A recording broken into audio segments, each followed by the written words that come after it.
Hi Ruben. Team you start off with, is there any positive updates on Ahmad, and is Diogo okay? People noticed he wasn't in training the other day. No, Diogo Dalot is out. We don't know how long he's going to be out, but he's out for these games. Next games we'll see until the end. Ahmad is near, Mata is near, but the rest is at the same pace. Aiden is not ready, so I think that's it. With Diogo, what's happening? And do you think there's a chance he could miss the rest of the season? There is that possibility, but I don't know. We'll check week by week because he works really hard. He can recover quite well. We'll see. Are you able to say at all what he's actually done? He has something in his muscle, in his calf. He had a sequence of games that he played all the time. We try to manage, but some of the players have to play a lot of minutes, and we have to protect that ones that we think that they are not so ready to cope with that. But Dalot felt something. You've said all along this, while you've been here, you've been learning.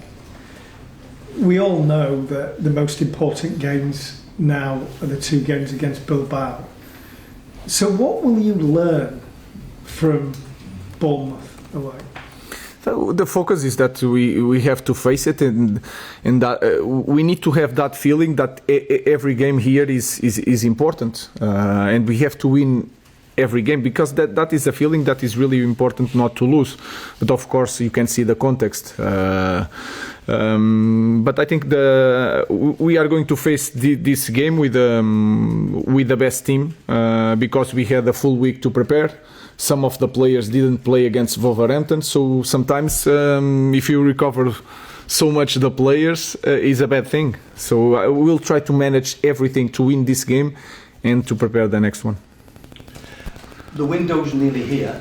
Do you know now the players that you want or would like to keep and the players that you would like to leave?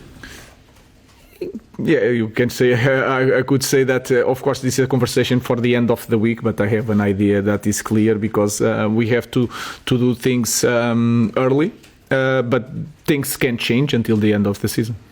Matheus Cunha's name is repeatedly mentioned. Is that the sort of player that you're looking to attract? I will not say nothing about Matheus, because if I say one time, I will have to say for any situation that is yes or no. So I will not comment about that.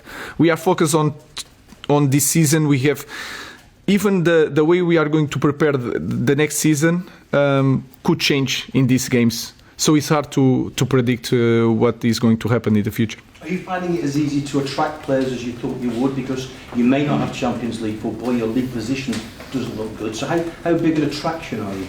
It's Manchester United. What I feel is that there's a lot of players that want to play for our club, and I know that if you look at our club in the moment, it looks like sometimes with all the problems with the staff or people going, changing coach, the results looks like a little bit a problem in the moment, but we have a clear idea, and that is the easiest part to explain to a player, and then is Manchester United. Everybody wants to play for Manchester United.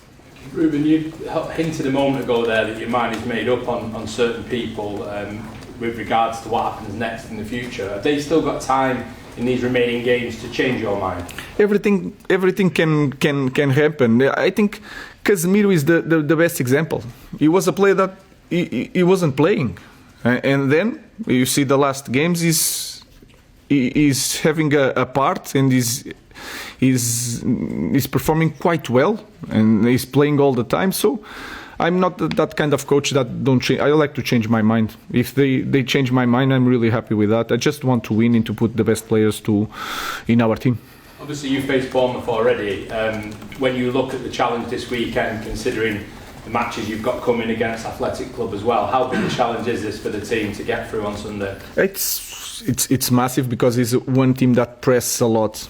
he has something to fight for in this moment with the European nights. And we know the quality of the squad, the quality of the manager, the way they play, the way they press, the one against one that they have, the mobility of Evan Nielsen, Kluivert, Semenyo.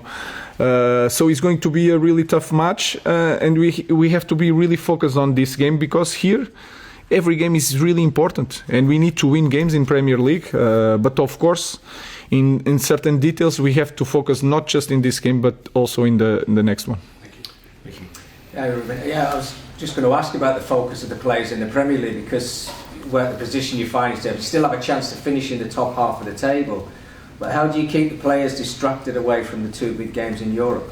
I think it's just I don't talk about Bilbao during the week. I just focus on Bournemouth, and then, like I said, the way they perform against Bournemouth can change my mind for the next game. So they are fighting for a place in the next match. And if you look our table in the last game, I think we were a better team. We had create some situation to score a goal.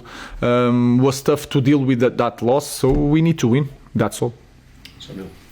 How's Rasmus Højlund's confidence been over the past week, and is that a challenge in itself, trying to manage a player's confidence when he's going to expect to be starting games, but he's obviously not had the goals recently? Yeah, a striker, we will talk about this one a lot of times. A striker needs to score goals.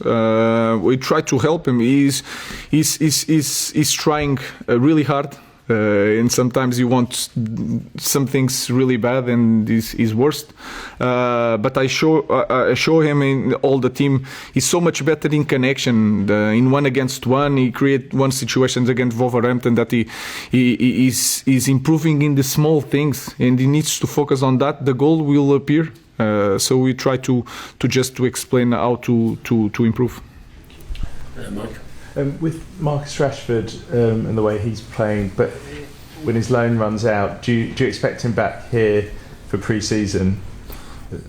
All the players that are on loan, they will return, and then the club will decide what to do in the end of the season. Are you pleased with what? Yeah, of course. The talent of Rashford, the talent, even the Anthony, all these players, they have talent, and they have to put that on the team. So we are really happy, because if you put one player on loan, the best thing for us is for them to perform, and they are performing. Hi, Ruben. The Europa League obviously is your priority now. You've said that publicly, and you've said that you play the kids at the weekend, the young players at the weekend. That suggests that it doesn't matter to you where you finish in the league. Is that the case? Because you're obviously safe from relegation. You can't get into Europe in the league. Does it matter where you finish?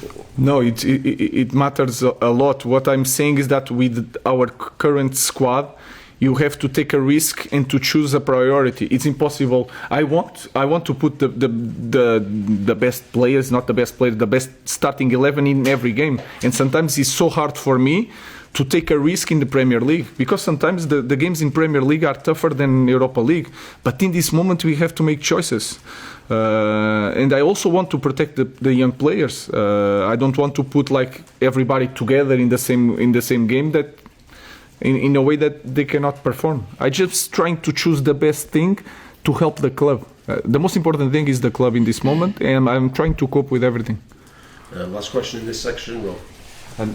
You've probably been more critical of your own performance than anyone else, probably anyone else in this room. But do you think that when the owners come to sort of evaluate the next season and what they want to do over the summer, that they'll be sympathetic to the issues that you've had to face? Because I think everyone can see those, but you've not really wanted to kind of, make them excuses. I think is the best is that conversation, connecting with that feeling of we have to win every game, and every game is important. So we have to put our standards, even without winning, we have to put them really, really, really high. And I feel every day that the board understand the context, and especially understand what we want to do, and that our idea is really clear. I'm critical because we are not winning games. like everybody can understand that we are Manchester United and we are near the bottom of the table. So we need to be critical, no matter what happened. No matter if we lost one game in one free kick and we missed some goals that inside of the small box. That doesn't matter in the end, and that is the feeling that I want. That feeling inside Carrington.